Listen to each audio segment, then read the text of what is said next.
Кайырлы күн достар. Бүгүн өтө пайдалы, С дәруменіне бай үй жагдайында лимонад әзірлейміз. Менің каналыма жазылып, лайк басып, комментарий жазып қойыңыздар. Алдағы уақытта осындай пайдалы рецепттермен бөлісіп отырамын. Алдымен 2 апельсин мен лимонды мұздатқышқа салып қатырып аламыз.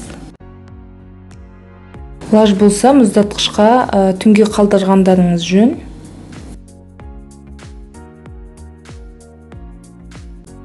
Мұздатқыштан алғаннан кейін осылай тураймыз. Турап болғаннан кейін оны блендерге немесе ет тартқышқа салып осылай еземіз. Бұрқылдап қайнап тұрған суға лимон мен апельсинді саламыз осылай. Үстіне қамыс қантын немесе кокос қантын қосып, мята салып 5 минут бойы араластыра отырып қайнатамыз.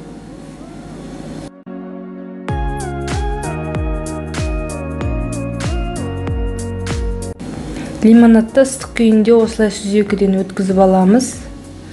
Суғаннан кейін де өткізсеңіздер де болады. Өте пайдалы сусын.